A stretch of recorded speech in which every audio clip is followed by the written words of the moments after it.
هو مش ثورة، هو انقلاب.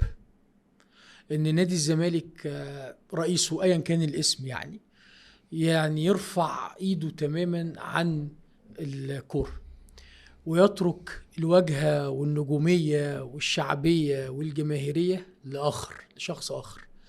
ويبدو وكأن مجلس إدارة الزمالك يتحول إلى أونر، زي ما بتجيب أنت تبقى صاحب شركة، فجيب مدير مشروع يعرض عليك خطة توافق عليها ويقول له اتفضل أدي الميزانية اشتغل وهحاسبك آخر السنة. ده اللي الزمالك عمله في اللحظة دي، في مشهد ممكن كتير من الزمالكيين ما يكونوش فاهمينه في الأول، لكن يوم ورا التاني بيعجبوا بالفكر. وايه المفاجأة؟ انه لو نجح الزمالك في الموضوع ده، في امور كتيرة تتحول في الرياضة المصرية، بمعنى امور كتيرة جدا. هو في اسوأ من اللي كان فيه الزمالك؟ لا. اجاوب انا لا. اذا لما تبقى انت وصلت للحضيض، لما يبقى في امل او انت دخلت النفق ده ومش لاقي نور، قعدت تمشي وتزحف لغايه ما لقيت بقعه نور كده محتاج تزقها بايدك عشان توصل، ده جون ادور. تتمنى انها تنجح، تبقى حاجه كويسه، بس ما فيش غيره انه امل، هو ده الامل الوحيد. هتمشي ليه؟ ربما النجاح هناك، فانت هتروح. يعني نادي الزمالك بأساطيره بجمهوره، بلاعيبته شوف بزياده فوق كل اللي اه هتقوله، وبجمهوره في النفق ده، بيغرقوا لانهم شايفين انديه تانية بتتحرك بشكل تاني، كميه فلوس كتيره جدا بتتصرف عليهم، هم بيصرفوا على لعيبه مشيت.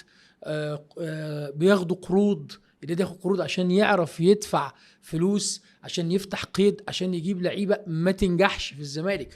فانت النادي بنجومه، برموزه، باعلامه، بجمهوره في الحضيض على الارض، وهو وصل لمرحله انه شايف النور، امل، فماشيين فيه. ودي يحسب لحسين لبيب فعلا. طبعا. يقول لك ما فيش حد يبقى فوق قوي كده ويتنازل هذا التنازل. كابتن الخطيب مثلا، شركه الكوره في النادي الاهلي مين مؤسسها؟ اسم من اسامي الاقتصاديه في مصر اللي اتحط تحت كلمه عملاق دي 18 مليون خط، ياسين منصور، وهو رئيس مجلس الاداره. ولحظه ما خلاص الشركه دي هتبدا تبقى هي الباور في اداره الكوره، وان الكابتن الخطيب اونر، كابتن الخطيب مرضيش، وقف الموضوع. سمعت عن شركه الكوره، سيبك من اي اوهام بتاعت انه زي عقد زيزو، يقول لك ان عقد زيزو شركه الكوره دفع فيه. شركه الكوره يملكها النادي الاهلي يا فندم، هيضحك على بعض. النادي الاهلي هو اللي بيملك. مين اللي بيغير رؤساء المدير التنفيذي في شركه الكوره؟ مين اللي بيجيب اعضاء مجلس اداره شركه الكوره؟ الكابتن الخطيب شخصيا، فهو الذي يملك شركه الكوره. فالناس تقول لك فلوس شركه زيزو مثلا خد فلوس بشركه الكوره، يا فندم خد من الاهلي. هو الاهلي عرض اسهمه في البورصه، انت دخلت يا كريم او انا لا دخلنا لسه. اشترينا. لسه. مين صاحب الشركه؟ النادي الاهلي.